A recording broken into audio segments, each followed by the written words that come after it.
La coexistence pacifique ne signifie pas totalement la fin des tensions, mes chers.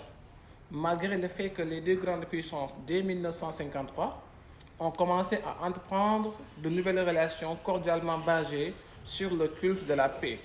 Car que ce soit pour les soviétiques avec à leur tête Nikita Khrouchtchev et pour les Américains dirigés par David Eisenhower, ces deux chefs d'État donc ont consensuellement convenu donc à mener des relations internationales moins conflictuelles. C'est d'où le pourquoi certains ont pensé que la paix allait régner. Certes, oui, dans certaines circonstances, la paix allait régner. Mais quand même, il n'en demeure pas moins qu'il ne faut pas exclure l'hypothèse qu'on est toujours dans un contexte marqué par quoi? Marqué par les relations Est-Ouest. C'est d'où le pourquoi donc, durant cette phase de dégel, il sera constaté des tensions majeures qui opposeront certainement les Américains et les Soviétiques. Et parmi ces tensions, donc, il y en a deux qui sont importantes.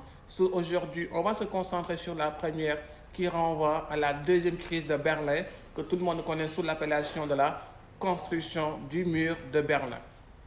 Oui, en effet, depuis 1949, à la suite du blocus de Berlin, l'Allemagne a été divisée en deux parties. On a la RFA et la RDA.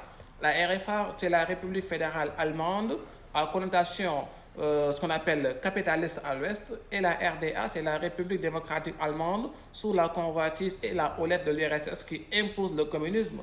Donc l'Allemagne de l'Est est communiste, tandis que l'Allemagne de l'Ouest est capitaliste. Mais aussi la capitale Berlin a des disparités économiques et géographiques. L'Ouest de Berlin était beaucoup plus développé que l'Est de Berlin.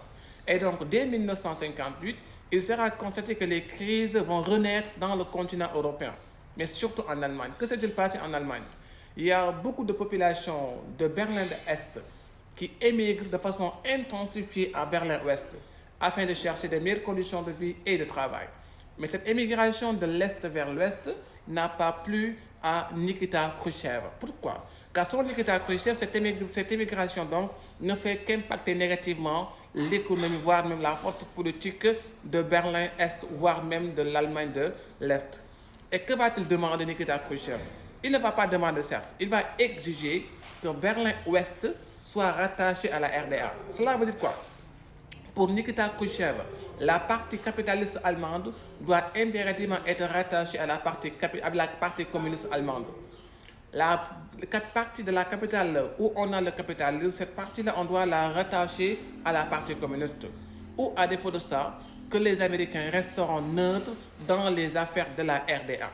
C'est la condition donc, mes chers, qu'avait imposé Nikita Khrouchtchev. Mais pourquoi il n'a pas demandé?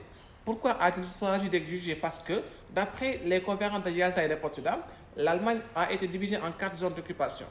Et dans la zone soviétique, c'est dans cette zone qu'on retrouvait la capitale allemande, Berlin. C'est ce qui a donné les prérogatives à l'URSS de ne pas demander, mais plutôt d'exiger. Mais est-ce que ces exigences seront satisfaites par les Américains? Non. Les Américains ne vont pas répondre favorablement à le désir, ce qu'on appelle des soviétiques. Parce qu'à l'époque, on avait qui? En 1961, il y aura ce qu'on appelle un nouveau président. En l'occurrence, John Fitzgerald Kennedy. Donc les Américains semblent hostiles à répondre favorablement au désir de l'URSS. Comme les Américains refusent catégoriquement de rejoindre l'URSS dans leur volonté, les Soviétiques vont aller au fond en élargissant ce qu'on appelle, en autorisant du moins la construction d'un mur. Un mur qui sera construit dans la nuit du 12 au 13 août 1961. Et ce mur donc va diviser la capitale allemande en deux parties. Ce mur également symbolisera du moins comme étant le mur de la honte aux yeux des Occidentaux, car ce mur symbolise inévitablement ce qu'on appelle la bipolarisation du monde. Ainsi donc la crise fait naître, la crise fait défaut, la crise donc s'intensifie, parce que nul n'a pensé qu'après que la coexistence pacifique est convoquée, le monde, voire même l'Europe, se replongera dans un nouvel contexte de crise. Et la construction du mur de Berlin en a dit autrement. Et donc en 1961, dans la nuit du 12 au 13 août, l'URSS de Nikita Khrouchtchev a construit un mur long de plusieurs milliers de kilomètres qui va séparer les deux capitales allemandes en deux parties. Et ce mur, malheureusement, divisera la capitale en deux parties. Ce mur divisera le pays en deux parties. Et ce mur donc va symboliser quoi? La bipolarisation du monde. Parce que depuis 1947, on parle de la bipolarisation avec l'existence de deux pôles. le pôle de l'Est communiste et le pôle de l'Ouest capitaliste. Mais aucun des deux grandes puissances n'a matérialisé la bipolarisation du monde. Mais avec la construction du mur, le mur est apparent, il est concret. On voit pour la première fois une chose concrète qui symbolise bel et bien que le monde était divisé en deux parties.